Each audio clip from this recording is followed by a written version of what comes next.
प्रिय लोग, अद्भुत बना। एगो नौकर के ले जाके परमेश्वर प्रधानमंत्री बना दिहले। कितना अद्भुत बात बाटे। आज रउआ अपना विषय में सोच के निराश जन होई। हमरा में कोनो सुंदरता नहीं के, हम पढ़ल लिखल नहीं की, हमरा पर धन संपत्ति नहीं के, धन दौलत नहीं के, कोनो टैलेंट नहीं के। परमेश्वर के आशीष देवे के बाद तो परमेश्वर एमे से कोनो कुछ ना देखी है। तोहरा हृदय में उनकरा प्रति विश्वास बाटे की नहीं? परमेश्वर के प्रति तोहरा हृदय में अटूट विश्वास बा की नहीं? परमेश्वर यह खाली देखेलन। रउआ गरीब बानी, फिर भी परमेश्वर रउआ के उत्तम आशीष दे सकेलन। विश्वास करी, हम विनती करत हई। भयंकर अकाल पड़ल रहे, यही कारण से याकूब अपना बेटन के भेजले, वो मिस्र देश में आ गईले। यूसुफ के सपना के जैसे ही उनकर भाई उनकरा सामने दंडवत कैले जानत हई जा।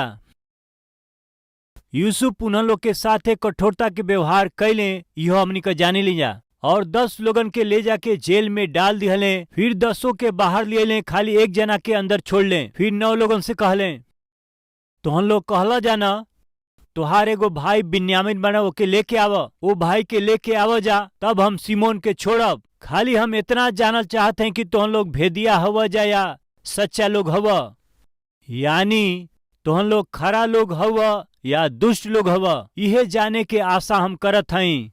काहे यूसुफ ही जानल चाहत हवे उनकर भाई धर्मी हवे या दुष्ट हवे। काहे उनकर परीक्षा उ करत हवे। काहे जानत हई, यदि धर्मी होइहन त उनके हम आशीष देब, यदि उ खरा बाने त उनके ऊंचा करब, यदि उ सीधा लोग हमें त उनके स्थिर हम करब। अब यूसुफ के भाई लोगन के उनकरा सामने अपनी खराई के साबित करे के बा। साबित कैला से आशीष मिली। यदि साबित ना कर पहिए त वो आशीष के अपना जीवन से खोवा दी हैं। रउआ के बतौले रहली, याद बा का? संदर्भ बा बतावत हई। एगो आदमी गरीब रहले, गरीब माँ के बेटा रहले, बाकी बहुत आत्मिक रहले, आत्मिक औरत से पैदा भइले। उ माँ अपना बेटा से बहुत प्यार कैले और वैसे ही अच्छा संस्कार के साथ पालन पोषण कैली, उनके बढ़ौली। उ बड़ा बुद्धिमान रहले, उ बड़हन भइले। वो देश के राजा बूढ़ा हो गई रहले। उनकरा राज्य खातिर के एगो विश्वास योग्य राजकुमार चाही। ई सोच के मंत्री के बुला के कहले, हमार कोनो बेटा नहीं खे, हम एगो खरा बुद्धिमान और भरोसामंद आदमी के, वो आदमी के अपना देश के राजा के रूप में चुनल चाहत हई। ऐसे तू जाके देश में बता द, बुद्धिमान और ज्ञानी जवानन के आवे के तू न्योता दे द, प्रचार कर। प्रचार कैला से हजारों जवान वहां आ गईले। प्रतियोगिता भइल 100 जना बचले, प्रतियोगिता भइल 50 जन बचले, प्रतियोगिता भइल 10 लोग बचले, प्रतियोगिता भइल 4 बचले, अंत में 4 लोग बचले। वो चारों के राजा के पास लिए। फिर वो चारों के राजा देख के परख के, हम तोहन लोग के परीक्षा ले, यदि परीक्षा में पास होखबा त ओमा जे पास होई ओकरा के ये राजपाट के सौंप दे। कह के एक एक जना के एक एक बोरा बीज के उनके उ दिहले।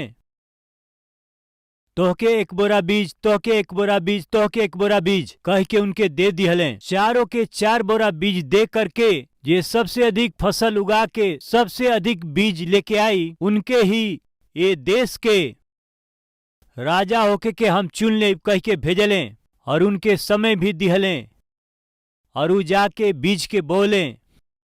समय पूरा भइल, उ वापस लौट के वो अपना फसल के सगरी अनाज के बोरा में भर के राजा के पास रखे के रहे। राजा उनके बुलौले। एक एक जना गाड़ी में अपना बोरा के लियावत रहले। ये चारों में खाली एगो आदमी जवन बीज के बोले रहलन, खाली वो बीज बिल्कुल अंकुरित ना भइल। वो निराश हो गईले, हताश हो गईले। अपना महतारी के पास जाके रोवे लगले, माई हम बहुत मेहनत कैली, हम सब कुछ कैली माई, फिर भी पता नहीं फसल ना भइल। राजा कहले कि जे सबसे अधिक फसल लेके आई उनके राजा बने खातिर हम चुन ले। अब कैसे खाली हाथ जाई माई? यदि हम जाइब त राजा शायद हमके सजा दी हैं। दुष्ट एक बोरा बीज जवन देले रहली ओके नाश कैला, कम से कम एक बोरा फसल ना उगौला कह के दंड दी है। यही से प्रतियोगिता से हम पीछे हटत हई माई, ऐसे कहले। तब वो महतारी कहली, बेटा तोहके जवन करे के रहे उस सामर्थ के साथ कैला, बाकी फसल अच्छा ना भइल। यही विषय के जाके तू राजा के सच सच बताव। राजा तोहरा बीज के हम बोले रहली, वो बीज के हम अच्छा से बोली। लीजिए, ऊ बीज अंकुरित होई, ओकरा बाद ऊ बढ़ जाई और फल लेके आई। हम सोचली और कोशिश कैली, बाकी राजा तोहार दिहल गईल बीज अंकुरित ना भइल। राजा काहे ऐसन भइल हम नहीं जानत। राजा झूठ बोलल, धोखा दिहल हमके ना आवेला। ऐसे सच सच बतावत हई राजा, ऐसे जाके बताओ बेटा। ठीक बा माँ। ऊ हिम्मत कैले। बाकी लोग अपना फसल के भर भर के बोरा में अपना साथ लेके गईले, बाकी ई लड़का खाली गईले। पहला लड़का से राजा पूछले, कितना लेके अइला? 70 बोरा। साबस, ठीक बा। दूसरा से पूछला, तू कितना लेके अइला? 80 बोरा लेके अइली, बहुत खुशी बा। ठीक बा। तीसरा लड़का से पूछला, तू कितना लेके अइला? 120 बोरा लेके आइल हई। एक्सीलेंट, 120 बोरा, बहुत अच्छा। चौथा व्यक्ति के देख के, तू कितना बोरा लेके अइला? दोनों हाथ के जोड़ के, राजा राउर दिहल गईल बीज ले जाके बहुत मेहनत से ले जाके बोली, उचित सावधानी लेके और आशा से वो अंकुरित होई। हम इंतजार कली, बाकी पता नहीं का भइल। राजा इनके इतना फसल बोरा कैसे भइल नइखे मालूम हमके। रौरी दिहल गईल बीज के हम ले जाके बोली राजा, बाकी एकहु बोरा ना भइल। ए परीक्षा में हम हार गईली राजा। झूठ बोलल हम नहीं चाहत, रउआ के धोखा दिहल हम नहीं चाहत। वास्तव में तोहरी पास आके अपन चेहरा दिखाई हिम्मत ना रहे राजा। बाकी हमरा माँ के सिखावल संस्कार सच्चाई के रउआ के बता सकी हिम्मत दिहलस राजा। यही से तोहरा पास आके हम सच सच कहत हई राजा। ये प्रतियोगिता में हारला के कारण चिंता करत हई और रउआ के हम निराश कैली, यही से क्षमा मांगत हई राजा। जे योग्य बाटे उनके रउआ राजा बना दें, अनुमति होखे तो हम जाई। ई कह के चुपचाप जाए लगले प्रिय लोग।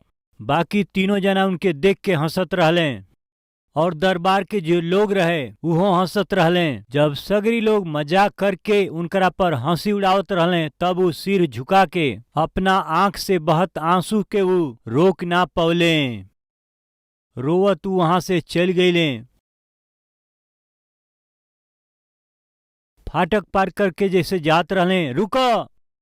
राजा उनके बुलौले। राजा के आवाज सुनाई दिहलस। वो लड़का बहुत डर गईले प्रिय। राजा के कहला अनुसार फसल ना उगौली, यहीं से शायद दंड दी हैं।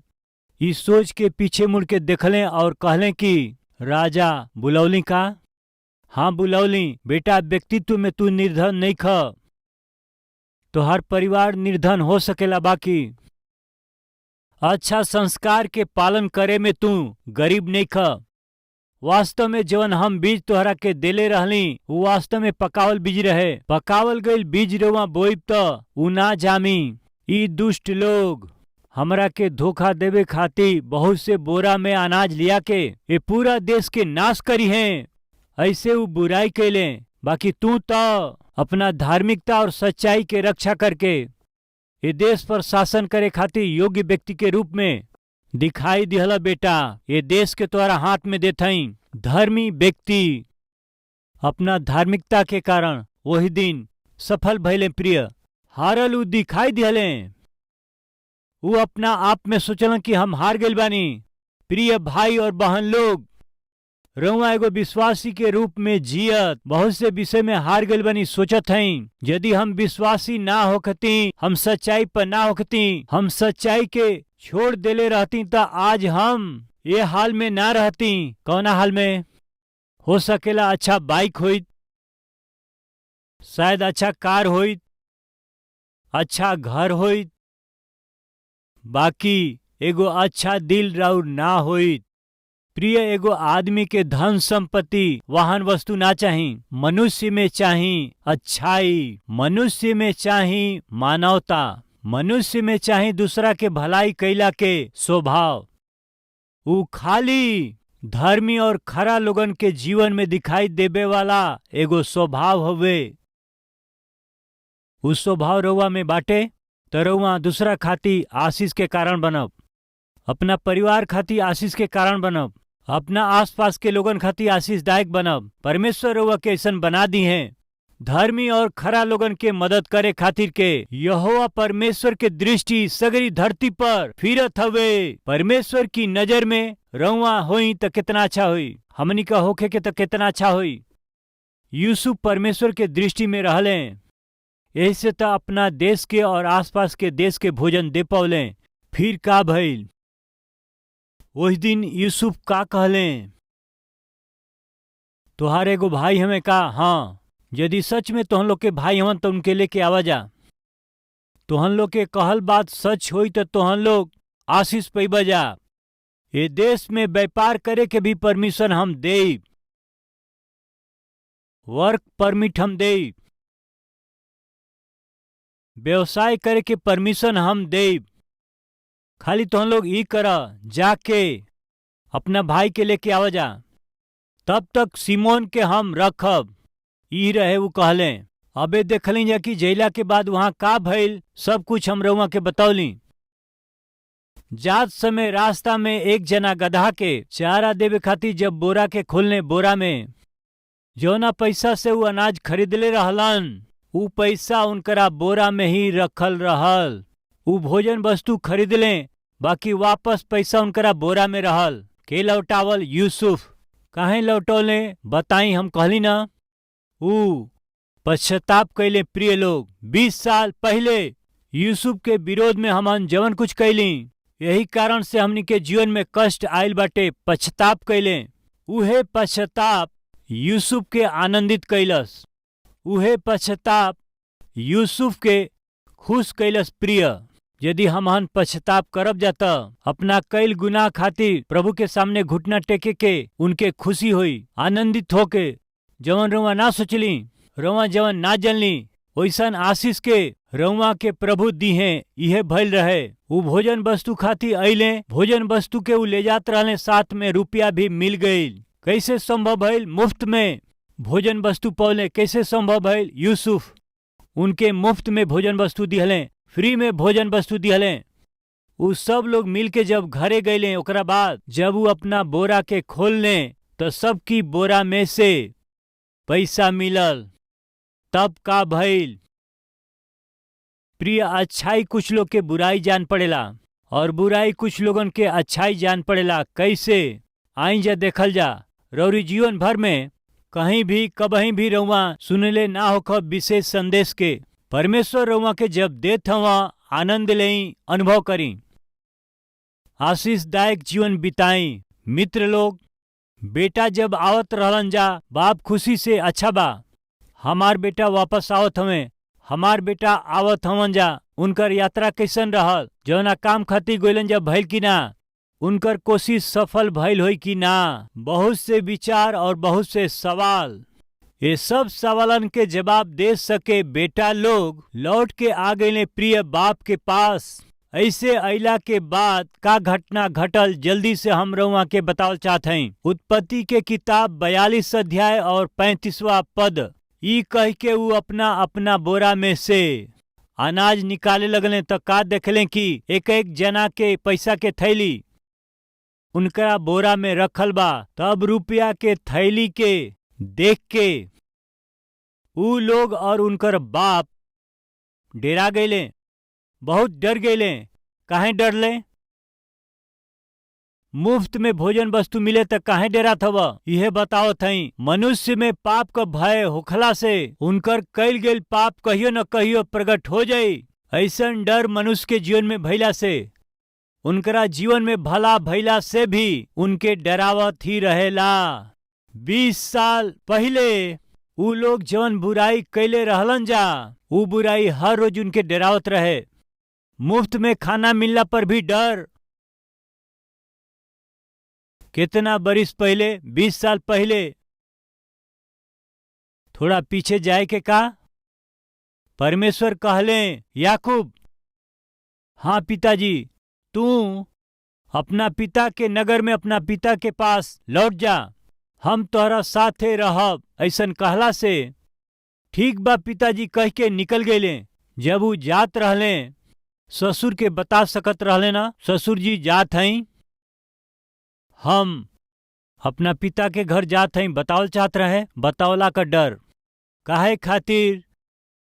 ससुर जितना चालाक रहले उनसे चालाक याकूब रहले। अपना चतुराई के इस्तेमाल करके उनके जितना धन चाहत रहे कमा लिहले। भाई के धोखा दिहले, अपना पिता के धोखा दिहले, इनडायरेक्टली ससुर के धोखा दिहले। जब एगो इंसान धोखा के जीवन जियलन त उनकर धोखा उनके एगो स्थान पर ना रह देला, डरावत रहेला। ई बात सच बा। हर बात खातिर रउआ डरत हई का? हर बात खातिर रउआ कांपे लागिल का? ओकर कारण जानत हई? पाप ह। प्रिय डरपोक परमेश्वर के राज में ना जाई हैं। एकर कारण जानत हई? सामान्यतः मनुष्य में पाप ही डर के ले आवेला। परमेश्वर हमनी के डर के आत्मा ना दिहले, बाकी प्रेम और सामर्थ के और संयम के आत्मा के देले हमन। सामर्थ से भरल आत्मा केहू कभी सामना हमन कर सकी ऐसन सामर्थ परमेश्वर हमनी के देले हमें। जीवन आदमी डेरालन सामना ना करी हैं। आज सामना ना करके डेरात हई त अतीत में कईल रौरी पाप के कारण वो डर रउआ में आइल बा। वो पाप के मान के यदि रउआ छोड़ देब त वो डर से रउआ विजय पाइब। सच्चाई है। 20 साल पहले ससुर हमारा साथे का करी हैं सोच के डेरा के वहां से भाग गईले, बाकी उनकर ससुर पीछा कैले। पीछा करके जब उनके हानि पहुंचावे खातिर उ सोचले, परमेश्वर बीच में आ गईले, उनकर रक्षा कैले, जान बचौले। ओकरा बाद उनकर भाई जब सामने आवत रहले तो उ डेरा गईले, शायद हमार भाई हमके मार दी हैं। डर सच में उनके मारे आवत रहले का प्रिय? ना, वास्तव में ऐसा उनके मारे ना आवत रहले, बाकी डर गईले प्रिय। कारण 20 साल पहले एग्जैक्ट सेम फिगर 20 साल पूर्व इहे याकूब अपना भाई एसाव के धोखा दिहले। 20 साल पहले कैल गईल धोखा 20 बरिस के बाद में याकूब के नींद उड़ा दिहलस, शांति रहित कर दिहलस, आगे ना बढ़े ऐसन कर दिहलस। डर पता नहीं कहें याकूब में उ जवन कुछ देखें या सुने, विश्वास से ओकर सामना कईल, हिम्मत से ओकरा पर जय पौला के बदले में डरे के स्वभाव के उनकरा में देखे लीजा। नमूना खातिर 42 अध्याय के कुछ आगे देखल जाई। 35 पद के आखिरी लाइन, तब रुपया के थैली देख के ऊ और उनकर पिता बहुत डरा गए।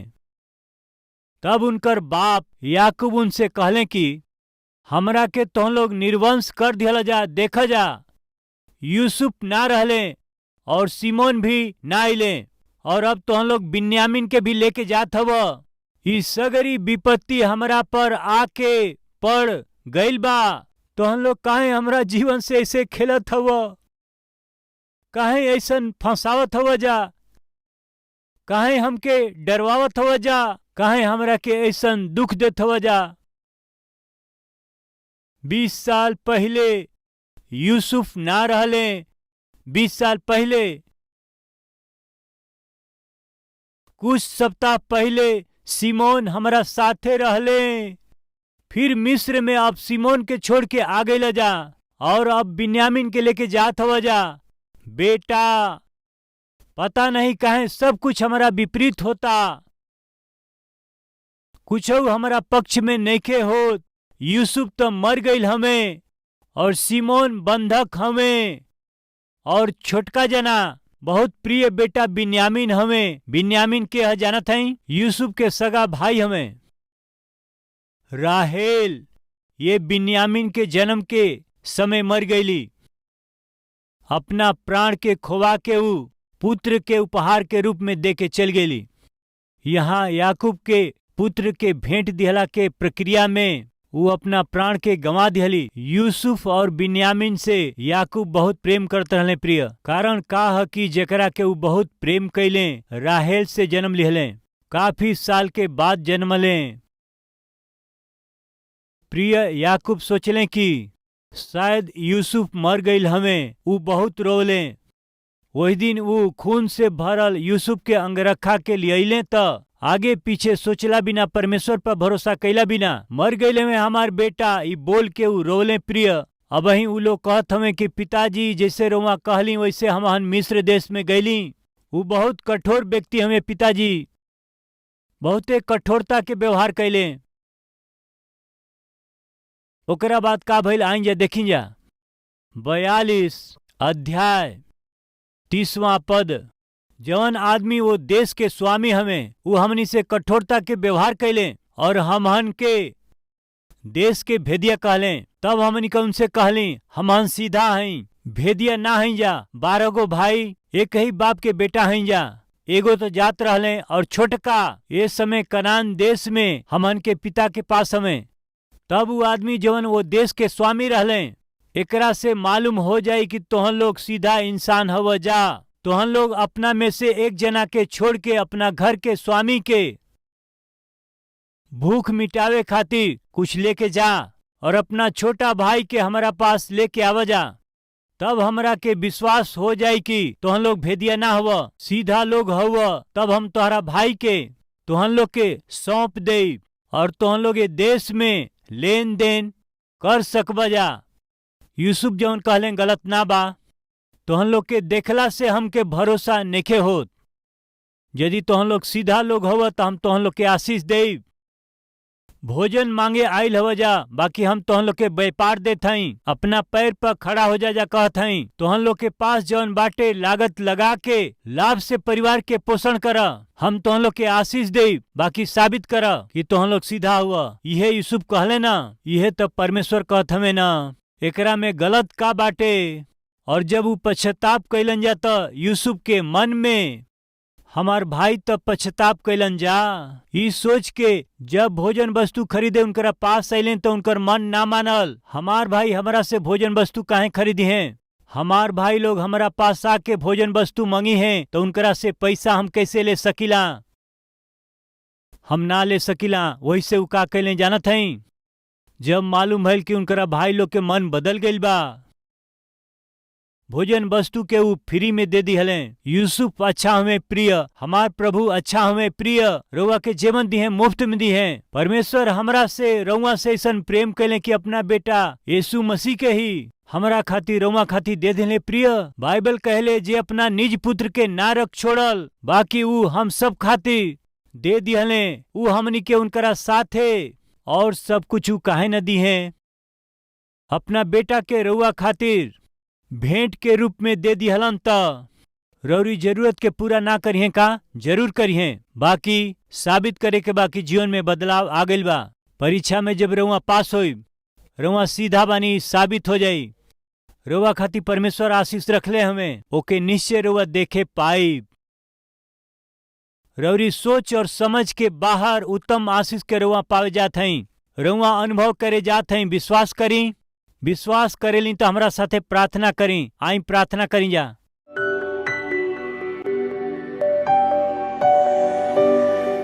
महान पवित्र प्रेमी पिता परमेश्वर, रउरी महान उपस्थिति में परमेश्वर पवित्र वचन के जरिए रउआ दर्शन दिहली, रउआ के धन्यवाद करथई जा। यूसुफ जैसे धर्मी व्यक्ति के जरिए पूरा देश के भोजन मिलल। हम सब के रउआ धर्मी बना दें पिता। इस समय जितना भाई और बहन लोग प्रार्थना करत हमें जा, ये सगरी धर्मी व्यक्ति के रूप में अपना आप के प्रकट करिए तो उनकर परिवार आशीष पाई। इन्हन लोग के पीढ़ी आशीष पाई, इन्हन लोग के वंश आशीष पाई। पिता ऐसन परिवार हमनी के आशीष पाई। हर एक घर से एगो यूसुफ उठी हैं, उहे खराई उहे धार्मिकता हमनी में होई त हमन के जीवन के, हमनी के परिवार के, हमनी के कलीसिया के करे वाला सेवकाई के भी आशीषदायक बना दे हे पिता। ऐसन अनुग्रह करी पिता, ऐसन अनुग्रह देई। यीशु के नाम से मांगत हैं पिताजी, आमीन।